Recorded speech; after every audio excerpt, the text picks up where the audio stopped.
기도하겠습니다. 하나님 아버지 감사합니다. 오늘 성령 강림절에 하나님 말씀 듣기를 섭니다. 하나님 선포되어지는 말씀을 하나님의 말씀으로 듣게 하시고 하나님의 역사가 우리의 삶에서 경험될 수 있도록 성령이 함께 동행하시며 성령의 간섭과 성령의 주장하심을 경험하는 저희들이 될 수 있도록 하나님 말씀 들을 때 이 시간 깨닫고 역사하여 주시옵소서. 예수님의 이름으로 기도드렸습니다. 아멘. 아멘. 사랑하는 성도 여러분, 제가 질문 하나를 드립니다. 교회는 누가 세우셨을까요? 지혜로우신 분은 저기를 딱 보시겠죠? 스크린에 누가 하셨다고요? 하나님이 하셨습니다. 맞습니다.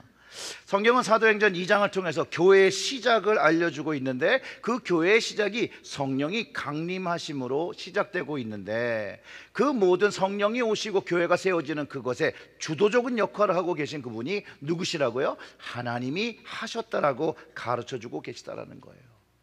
그래서 예수님께서 제자들에게 이 성령을 주실 것이라고 아버지께 구하여 주실 것을 보혜사 성령님을 구하였고 그 보혜사 성령님이 이 제자들에게 오셨을 때 교회의 시작이 되었던 것입니다. 그리고 이 성령님을 경험한 제자들이 변화하기 시작한다는 거예요. 그 이전과 그 이후의 모습이 바뀌어졌다는 것을 성경이 가르쳐주고 있습니다. 그 성령의 능력, 그 권능을 받으면서 예수님께서 말씀하신 그 복음 사역, 그 증거의 사역을 감당하기 시작했는데 교회는 그때부터 지금 오늘까지 동일한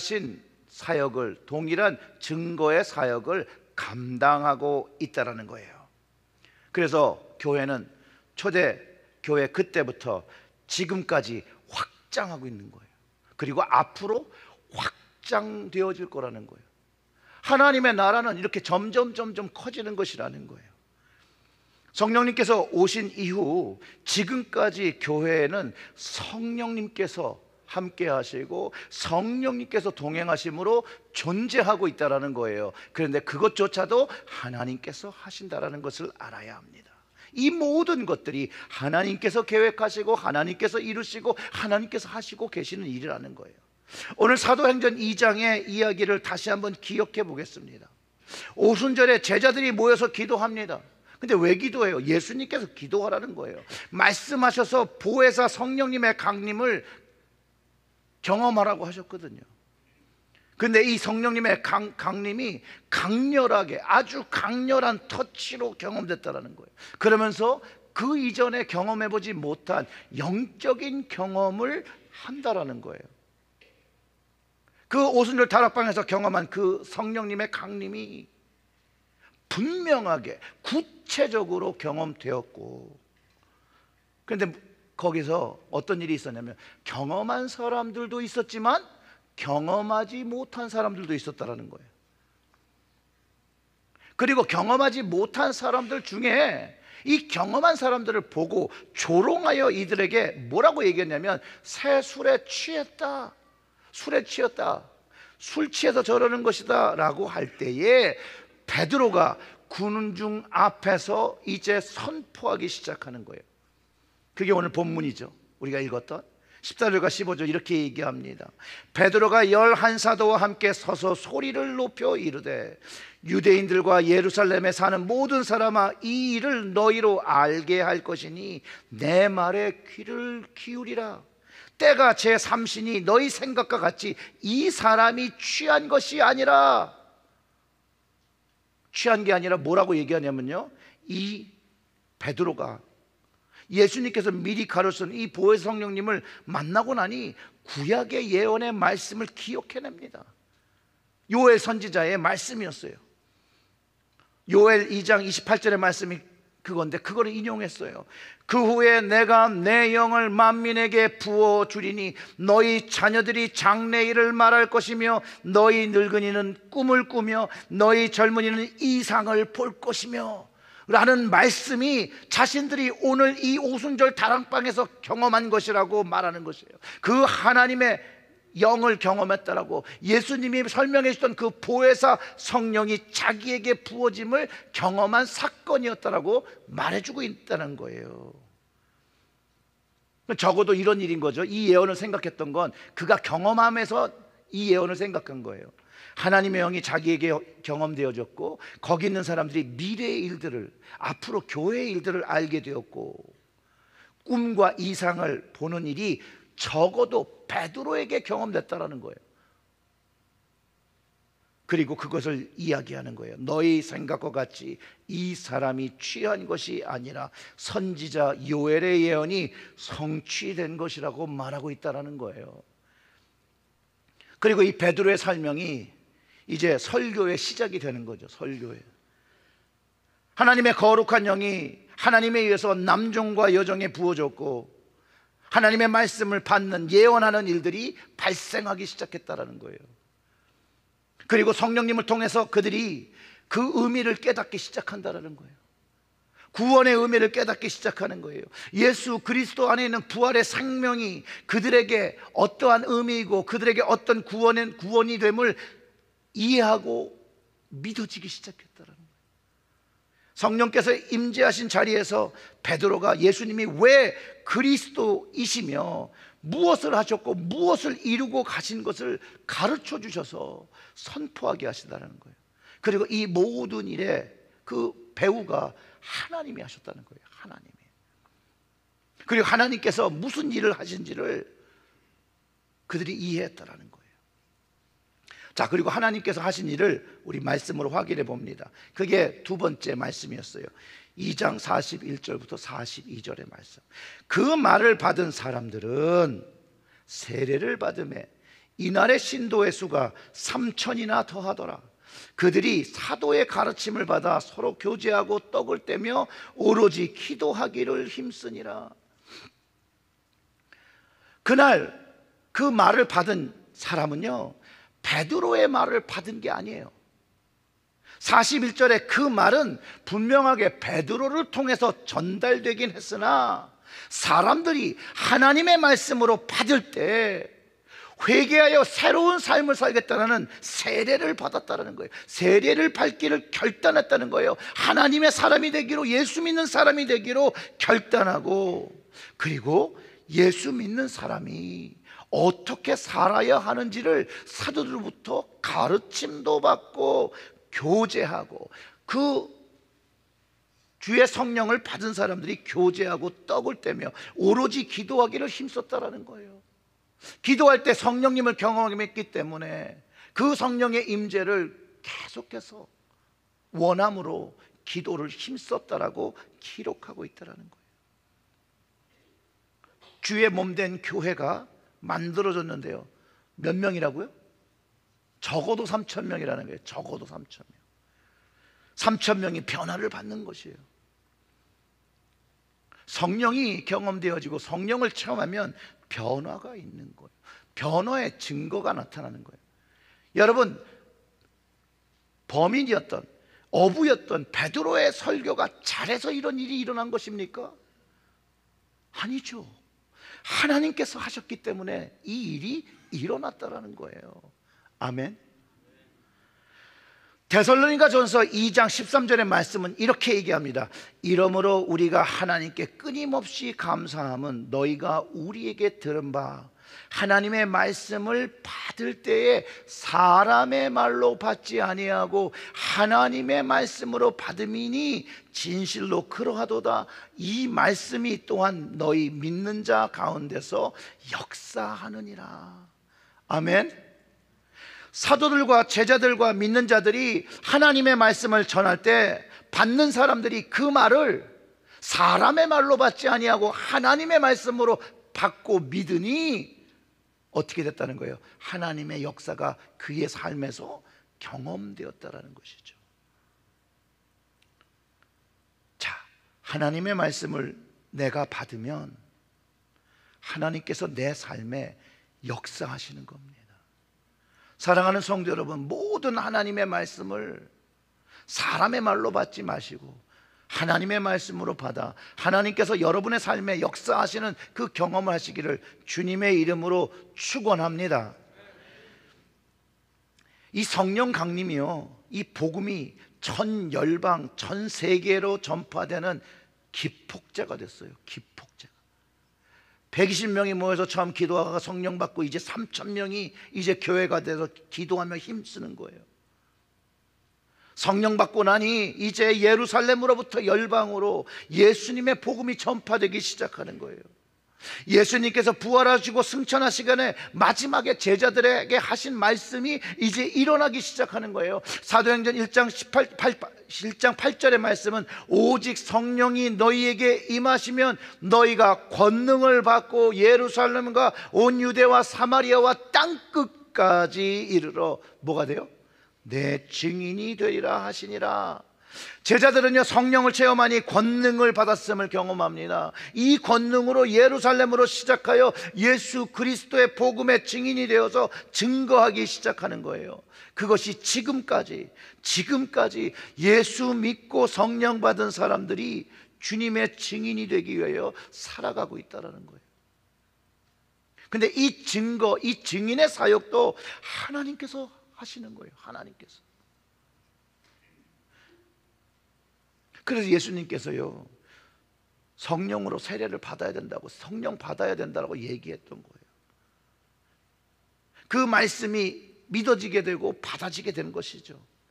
제자들이 성령님을 받으면서 이들의 삶이 예수 그리스도의 복음의 삶으로 변화되어 살았다는 거예요. 여러분, 성령을 받았고 내 이전 삶 그대로 살았다는 것이 아니에요. 성령을 경험하고 나니 이제 삶이 바뀌었다는 거예요. 그리고 예수님의 그 구원의 뜻이, 하나님께서 계획하신 그것이 무엇인지를 전하며 살았다는 거예요. 전하며. 그러면서 믿음의 역사, 하나님께서 내 삶에 역사하시는 그 믿음을 경험하고 살았다는 거예요. 여러분, 성령을 받는다는 것은 하나님께서 주도적으로 하시는 일이기 때문에 내 인생에 확실한 변화가 생긴다는 거예요. 쉽게 설명하면 이래요. 성령을 받기 전 이전의 삶은 내가 무엇인가를 주도하고 내가 무엇인가를 계획하고 내가 뭔가를 이루고 있고 이것을 통해서 내 삶이 세워지는 것, 그런 것들을 알리는 거고 추구했다라면, 성령 받은 후에는 하나님과 예수님을 위해서 무엇인가를 주도하고 무엇인 것을 이루고 이 모든 것을 통해서 하나님께 영광 돌리고 감사를 드리는, 자기의 인생을 걸고 살면서 삶 자체의 의미를 찾으며 살아가게 된다는 거예요. 하나님을 찬양하고 하나님을 예배드리고 사는 것이 결국 삶의 의미 있는 삶이 되어진다는 것이에요. 그래서 오늘 우리는 이런 질문을 해보아야 합니다. 우리를 구원하신 분이 누구이십니까? 누구죠? 나에게 은혜 주시고 생명 주신 분은 누구십니까? 하나님이 하셨죠. 그죠? 오늘 우리 인생에서 나를 사랑하시고 나와 동행하시는 분은 누구이십니까? 하나님이죠. 하나님, 우리에게 너무나도 좋으신 하나님입니다. 그러면 정말로 우리가 스스로에게 질문해 봐야 되는 것은, 이런 좋으신 하나님을 위하여 나는 무엇을 하고 있습니까? 나는 무엇을 하고 있습니까? 우리 각자 질문해 봐야 돼요. 내 삶이 하나님 안에서 목적을 가지고 의미 있는 삶을 살고 있습니까? 이 질문을 해봐야 돼요, 여러분. 그리고 답을 하셔야 돼요. 답을. 근데 그 답을 하려는데 내 마음속에 난 아닌 것 같은데, 또는 그 답을 하기가, 확실한 답을 하기가 좀 주저되시는 분들, 여러분들은 그러면 성령 받기를 간절히 기도해야 돼요. 간절한 믿음으로 이 성령을, 이 보혜사 성령을 구하면 하나님께서 역사하셔서 받게 되면 이 성령이 왜 예수님께서 권능이라고 말씀하신 그 이유를 알게 될 거예요. 그건 다른 사람이 설명 안 해줘도 알아요. 성령 받으면 알아요. 가르쳐주지 않아도, 배우지 않아도 알아요. 여러분, 사형리가 뭔지 아십니까? 제가 사형리를 통해서 예수님을 구주로 고백하는 그날에 제가 성령을 경험한 것이 아니라는 거예요. 분명히 저의 인격으로 예수님을 구주로 고백했고 받아들였지만 성령을 알지는 못했습니다. 성령을 체험하지는 않았습니다. 물론 예수님을 구주로 고백할 수 있는 것이 성령 없이 할 수 없는 것이라고 성경이 가르쳐주고 있습니다. 그러나 나 스스로 정말로 성령을 받은지에 대한 확신이 없었습니다. 그리고 나중에 왜 그랬을까? 그 이유를 생각해 보니 거기에 분명한 이유가 있었어요. 분명한 이유. 첫째, 예수님을 주로 고백했지만 성경의 말씀을 잘 알지 못했고 온전히 믿지 못했습니다. 슬라이드 한 장 넘겨주세요. 둘째, 성령을 향한 간절히 애쓰는 기도의 삶이 없었어요. 고백은 했지요.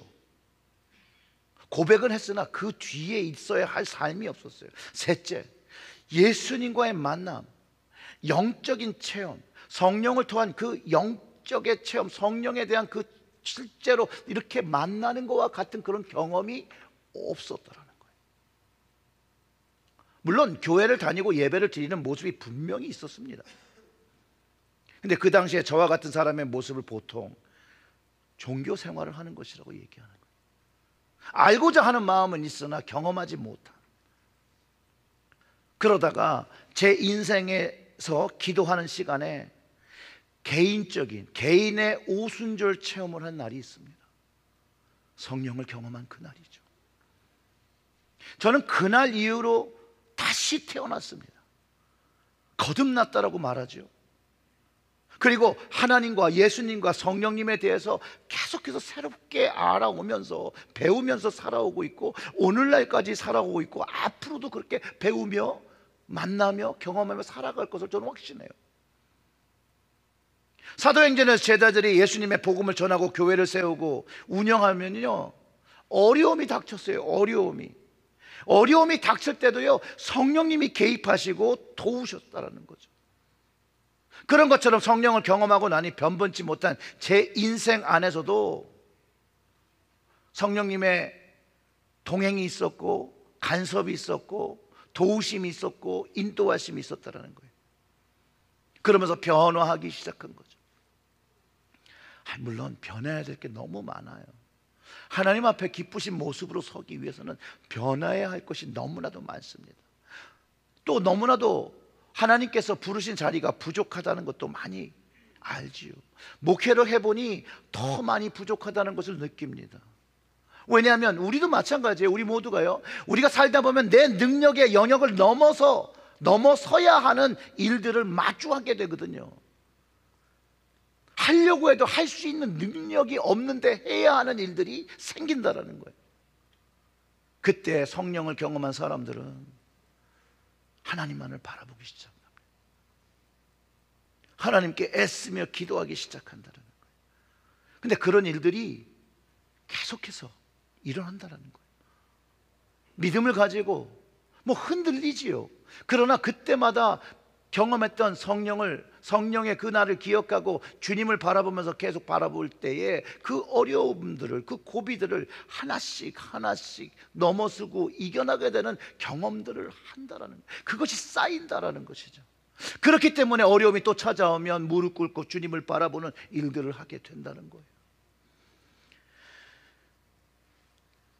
사랑하는 성도 여러분, 하나님은 믿음을 가지면 역사하십니다. 가장 최근에 하나님께서 하신 일이 있었습니다. 바로 지난 월요일이죠. 연회 주일날 저녁에 갔습니다. 근데 이 연회를 위해서 우리 교회는 오랫동안 기도해 왔어요. 저는 특별히 사순절부터 연회 전날 토요일까지 저녁 금식하며 기도하며 준비해 온 것이 여러분 우리가 탈퇴의 승인을 얻기 위해서잖아요. 탈퇴의 승인을 받아야 하는 연회였어요. 저는 하나님께서 모든 것을 준비하시고 역사하심이 있었음을 몸으로 경험하고 돌아왔습니다. 어떤 분들은요, 다니엘 그 사자굴에 빠졌다가 생명을 살아서 나온 것 같다라고 말씀하시는 분도 있었고, 홍해를 이집트 군사들이 쫓아오는데 홍해로 막혀 있었던 그런 마음이었다라고도 하시는 분들이 있었어요. 그런데 거기서 하나님의 역사가 경험됐다는 거예요. 저와 함께 교회에서 가진 교회 대표들이 동일한 고백을 할 수밖에 없어요. 총 8개 교회가 탈퇴가 하나 그룹 안건으로 승인했었는데 7개를 투표하고 나머지 1개는 좀 더 토론을 하자고 이 제한이 되었어요. 개안이라고 그러죠. 근데 그게 승인이 된 거예요. 그리고 7개 교회를 놓고 먼저 투표를 하니 굉장히 7개 교회는 쉽게 된 것 같다는 생각이 들어요. 그리고 이제 체리얼제일교회에 대해서 이제 다시 토론하자라고 말들이 되어질 때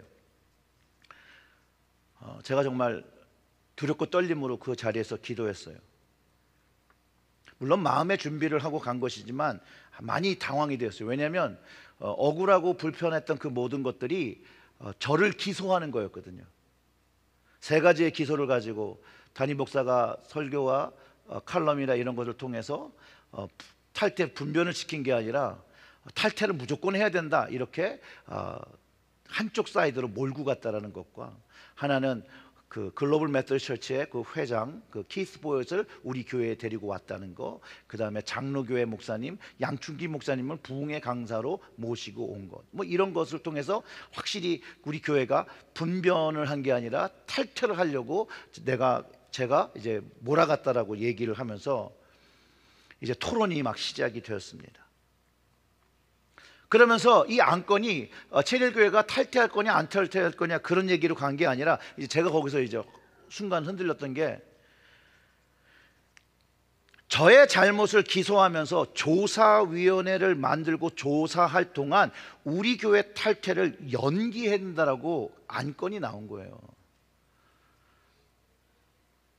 그때는 진짜, 근데 그렇게 연기되면 안 돼요.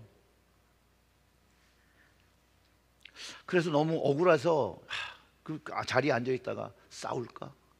이 나의 불공정함을 싸우나? 그래서 기도했습니다. 끝까지 기도했어요.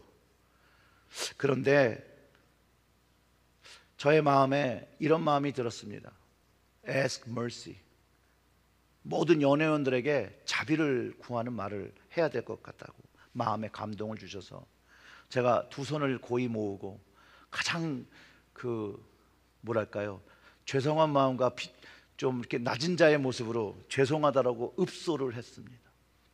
그리고 나 때문이 아니라 87%의 체리얼제일교회의 교우들의 결정을 좀 생각하시고 그것을 존중해서 승인을 좀 해줬으면 좋겠다라고 부탁을 했습니다. 우리 교회 대표들과 연회원들의 도움으로 연기되는 게요, 투표가 반대가 됩니다. 진심을 전했던 그것이 정말 통한 것 같아요. 하나님의 역사가 있었습니다. 그 안건이 부결되고 그리고 다시 이제 탈퇴를 놓고 투표를 할 때 정말로 하나님의 역사하심이 그 자리에 있었습니다. 저는요, 사실상 분위기가 좀 그래서 50%에서 조금 넘은 과반수였거든요. 한 60% 정도 나왔나 이렇게 생각했는데, 그 다음날 우리 친구들이 전화를 많이 오더라고요. 그래서 보니까 70% 이상의 연회원들이 찬성으로 받아들여졌다고 하더라고요. 저는 그 자리가 끝나면서 많은 목사님들과 많은 평신도 대표들의 축하와 축하 메시지를 받았습니다. 그 중에 하나를 소개하면 이래요. 안녕하세요, 김 목사님. 주님께서 당신의 여정을 계속 도우시기를 희망합니다. 저는 여러분과 진심으로 공감하고 여러분과 여러분의 신념이 매우 자랑스럽습니다. 오늘 아침 회의에서 저는 동료 목회자의 행동에 부끄럽고 안타깝게 생각하면서 여러분의 답변이 자랑스러웠고 여러분의 신념을 지지했습니다.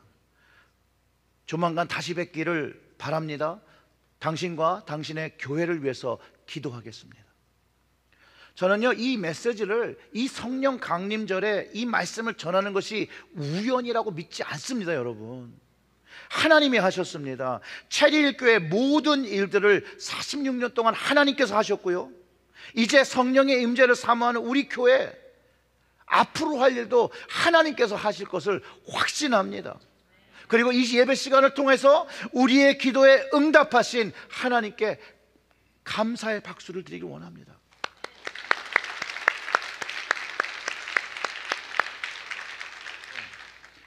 저는 이 론이 나올 때까지 다시 저녁 금식을 시작하려고 해요. 여러분들도 함께, 여러분들도 금식하라는 게 아니라 여러분들도 생각날 때마다, 기억날 때마다 기도해 주시길 부탁드려요.